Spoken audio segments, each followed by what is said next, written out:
ED अलग, CBI अलग, फलाने अलग, ढिमकाने अलग, 25 लोग करते, खुद ही नहीं पता चलता इतने इंस्टीट्यूशन कहां काम कर रहे हैं जो हमारे काम पे लगातार निगाह क्या कर रहे हैं, तो काम कर रहे हो पीडब्ल्यूडी में। पर पीडब्ल्यूडी एक गवर्नमेंट के ब्रॉड पर्सपेक्टिव का छोटा सा पीआई लगा दोगे। यहां क्या है, तुरंत ही जुडिशरी देख रही है कि कॉन्स्टिट्यूशनल वैल्यूज के अगेंस्ट ना हो और लॉ के अगेंस्ट। तुम्हारा काम नागरिकों की बेहतरी करना है। कानून अपनी जगह है, ठीक है, पर नागरिकों की बेहतरी करना है और सबसे ज्यादा तुम्हें इंपैथी रखनी है most deprived section of the society. ऊपर सुपीरियर हैं, नीचे कौन है, सबऑर्डिनेट। ये एक आवरण में काम करता है जिसे कहते हैं गवर्नमेंट। गवर्नमेंट क्या है, सेट आउट। तुम तो काम कर रहे हो पीडब्ल्यूडी में, पर पीडब्ल्यूडी एक गवर्नमेंट के ब्रॉड पर्सपेक्टिव का छोटा सा क्या है, हिस्सा है। गवर्नमेंट तो एक ब्रॉड संस्था हो गई ना। गवर्नमेंट काम करती है डेमोक्रेटिक वैल्यूज पे, काम करती है कॉन्स्टिट्यूशनल वैल्यूज पे,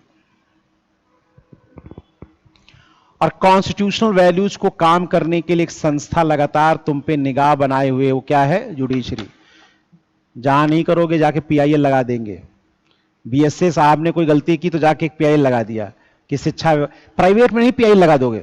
यहां क्या है, तुरंत ही जुडिशरी देख रही है कि कॉन्स्टिट्यूशनल वैल्यूज के अगेंस्ट ना हो और लॉ के अगेंस्ट ना हो। नजर लगातार लोगों की गवर्नमेंट में डिफरेंट इंस्टीट्यूशन तुम पर निगाह क्या है, बनाए हुए।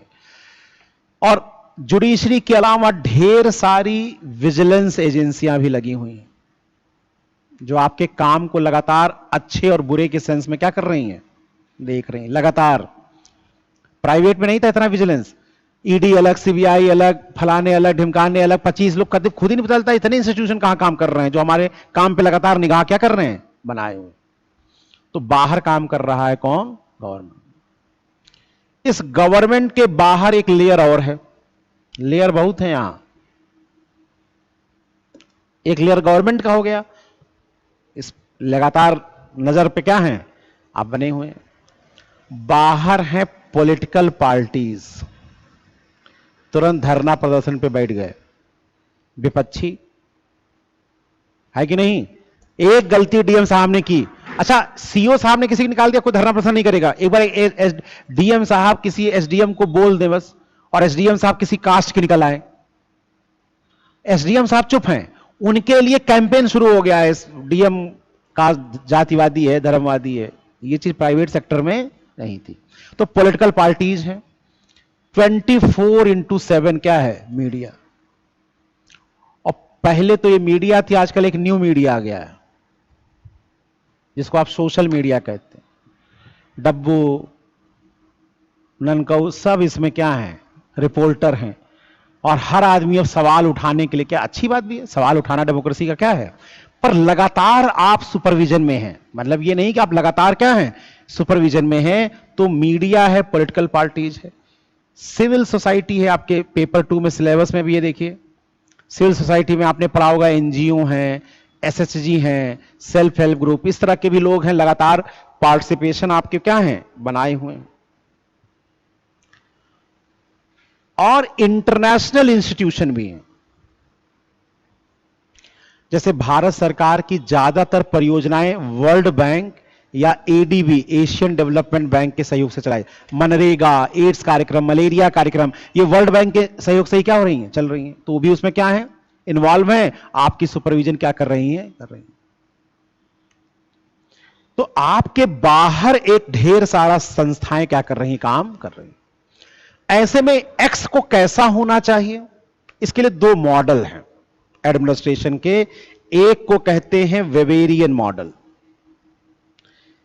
सबसे पुराना मॉडल बताया था वेबर का मॉडल है कि ऐसा होना चाहिए। और एक को कहते हैं NPA, new public administration model. अब आपको टेक्निकल नहीं पढ़ना है, अब वेबर के 14 फार्मूले ये सब नहीं पढ़ना है, सिंपल हर चीज को क्या करना है, सिंप्लीफाई रखना। एक्स कैसा होना चाहिए, तो उन्होंने कहा भाई सिंपल देखो, एक्स को होना चाहिए लॉ सेंट्रिक।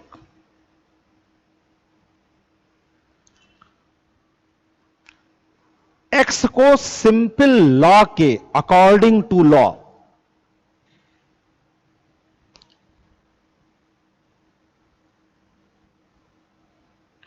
जो कानून कहता है वही क्या है, सही है। कानून अगर सही है तो कहा गया तुम हो वैल्यू न्यूट्रल। अब तुम्हारे अंदर कोई वैल्यू वैल्यू नहीं होनी चाहिए, तुम न्यूट्रल रहो किसी भी। जैसे कोई कहे यार एम्पैथी रखो, एक बुढ़िया है उसके लिए पहले है, ना ना ये सब नहीं, वैल्यू नहीं। तुम्हारे अंदर कोई भाव नहीं होना चाहिए, जैसा गवर्नमेंट में लिखा हो ऑर्डर में वही चीज तुम्हें क्या करनी है, लागू करनी है। इसीलिए आपने सुना होगा तटस्थता, अनामिता, ये सब गुण हैं ब्यूरोक्रेसी के, कि आप अनाम हैं, एनोनिमस हैं, किसी से जुड़े हुए नहीं हैं। दूसरा,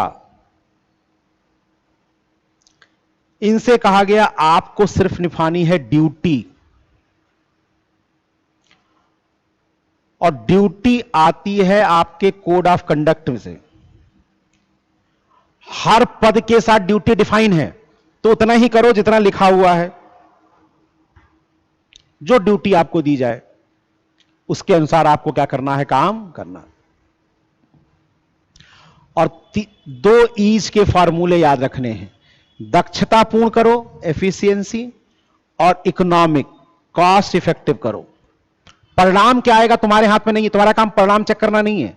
तुम्हारा काम क्या है कि जो रूल्स लिखा हो उसको फॉलो कर लो बस।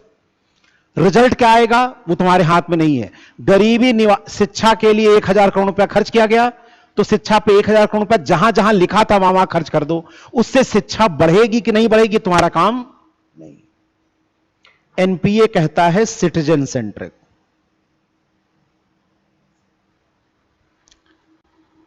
तुम्हारा काम नागरिकों की बेहतरी करना है। कानून अपनी जगह है, ठीक है, पर नागरिकों की बेहतरी करना है। और सबसे ज्यादा तुम्हें एम्पैथी रखनी है most deprived section of the society. तो जनता जब निर्णय लेगी तो लक्ष्य भी प्राप्त होगा, और उनका इंपावरमेंट, उनके निर्णय लेने की क्षमता का क्या होगा, विकास। और जितना इंपावरमेंट होगा, एक महिला अगर गांव की पिछड़ी तय कर दे कि नहीं सड़क नहीं बनेगी तालाब बनेगा, और उसकी बात मान ली जाए, तो केवल तालाब से उसके खेत की सिंचाई नहीं होगी, उसका आत्मविश्वास बढ़ेगा कि इस देश में हमारा भी कंट्रीब्यूशन है, और यह उसका कॉन्फिडेंस जीवन के हर क्षेत्र में कहीं ना कहीं नजर आएगा।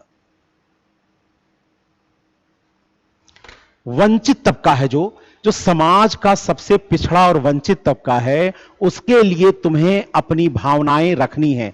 इसलिए तुम वैल्यू न्यूट्रल नहीं होगे, तुम वैल्यू बेस्ड होगे, तुम मूल्यों पर क्या होगे, टिके होगे। यानी यहां पर उसी का उल्टा, यहां पर क्या है, निष्पक्ष रहो, सब कुछ रहो, यहां नहीं, वैल्यू हो। इंपैथी, इसीलिए सिलेबस में लिखा भी है ना, empathy towards weaker section of the society. तुम उनके लिए वैल्यू क्या करो, करो। और इसीलिए कहा गया तुम्हें 3 ईज का रखना है। एक और जुड़ जाएगा 2 ईज में, इफेक्टिव। इफेक्टिव मतलब परिणाम भी आए, एफिशिएंट भी हो, काम सही भी हो, और काम का परिणाम भी होना चाहिए। और जो आपका प्रोसेस हो वो 2 चीजों पर फोकस करे, पार्टिसिपेशन, सहभागी, कि आप पार्टिसिपेट करें, और सिटीजन एम्पावरमेंट। किसी काम को करने से केवल परिणाम यह नहीं कि काम हो गया। जैसे देखिए एग्जांपल के तौर पे, मुझे गांव का विकास करना है, यह मेरा लक्ष्य है, मैं डीएम हूं, और गांव के विकास के लिए मैंने समझा कि गांव में विकास की प्रायोरिटी सेट हो, कि सड़क बने, कि तालाब बने, कि एग्रीकल्चर के लिए बीज हो, सीड्स क्या हो। एक तरीका है जिसको कहते हैं कि मैं डीएम हूं डेवलपमेंट एजेंट, और जनता है बेनिफिशियरी। इसे कहते हैं एजेंट बेनिफिशियरी मॉडल। मतलब क्या है, डेवलपमेंट एजेंट ये है ब्यूरोक्रेसी, और बेनिफिशियरी कौन है इसमें, बेनिफिशियरी कौन है, सिटीजन। हो सकता है इसका आउटकम अच्छा आ जाए, गांव का विकास हो जाए, ये सही नहीं है। सिटीजन सेंट्रिक मॉडल क्या कहता है कि सिटीजन है डेवलपमेंट एजेंट, जनता का शासन है, जनता के द्वारा शासन है। केवल जनता का शासन मतलब रिप्रेजेंटेटिव नहीं करें, जनता की भागीदारी होनी चाहिए, और निर्णय किसके द्वारा लिए जाने चाहिए, जनता। तो निर्णय क्या हो, पंचायतों में। और पंचायतों में बुलाया जाए सबको, हर महिला, हर पुरुष, हर जाति का आदमी उसमें क्या हो, शामिल हो। और government act as facilitator, agent नहीं, वो पंचायतों को प्रेरित करे, मोटिवेट करे कि तुम अपना काम करो और जहां तुम्हें टेक्निकल और फाइनेंशियल सपोर्ट होगा हम तुम्हारा क्या करेंगे, करेंगे। यानी हम पर्दे के पीछे रहेंगे और जनता पर्दे के क्या रहेगी, आगे। तो जनता जब निर्णय लेगी तो लक्ष्य भी प्राप्त होगा और उनका इंपावरमेंट, उनके निर्णय लेने की क्षमता का क्या होगा, विकास। और जितना इंपावरमेंट होगा, एक महिला अगर गांव की पिछड़ी तय कर दे कि नहीं सड़क नहीं बनेगी, तालाब बनेगा, और उसकी बात मान ली जाए, तो केवल तालाब से उसके खेत की सिंचाई नहीं होगी, उसका आत्मविश्वास बढ़ेगा कि इस देश में हमारा भी कंट्रीब्यूशन है, और यह उसका कॉन्फिडेंस जीवन के हर क्षेत्र में कहीं ना कहीं नजर आएगा। पॉलिटिकल पार्टीज में चुनने में आएगा, कई चीजों में आएगा, क्योंकि यह कॉन्फिडेंस हर जगह दिखना चाहिए। तो न्यू पब्लिक एडमिनिस्ट्रेशन क्या कहता है, बात सिर्फ पार्टिसिपेशन की नहीं है, निर्णय से हर व्यक्ति का क्या होना चाहिए, इंपावरमेंट। वो बात करते हैं वेलफेयर की कि मैंने तुम्हारा वेलफेयर कर दिया, नहीं, वेलफेयर नहीं, इंपावरमेंट होना चाहिए। निर्णय लेने की शक्ति जनता में निहित होनी चाहिए। संस्था मजबूत ना हो, मजबूत कौन होना चाहिए, हम भारत के लोग, क्योंकि शक्ति का केंद्र कौन है, हम भारत के लोग। इस मॉडल में जब हम देखेंगे तो ढेर सारी प्रॉब्लम्स, ये कहना तो आसान है, कई बार इन्हीं वेबेरियन और न्यू पब्लिक एडमिनिस्ट्रेशन में क्या हो जाएगा, प्रॉब्लम आ जाएगा। कभी वैल्यू की प्रॉब्लम आएगी, कभी रोल की प्रॉब्लम आएगी, कभी एटीट्यूड की प्रॉब्लम आएगी। यही प्रॉब्लम आपको डिफरेंट केसेस में देखने को क्या होगी, मिलेगी, और उसी में हम इसको क्या करेंगे, सामना करेंगे। तो आज पढ़िएगा, कल हम लोग कितने प्रकार के मॉडल संभव हैं सरकारी संस्थाओं में, वैल्यू कॉन्फ्लिक्ट को लेकर, रोल कॉन्फ्लिक्ट को लेकर, उस पर हम लोग क्या करेंगे, चर्चा करेंगे, और एक एक दो दो केस सॉल्व करेंगे तो एक मॉडल बन जाएगा कि कैसे इसको हल किया जाना चाहिए। ठीक है, तो कल हम लोग इस पर क्या करेंगे, बात करेंगे और देखेंगे कैसे होना चाहिए।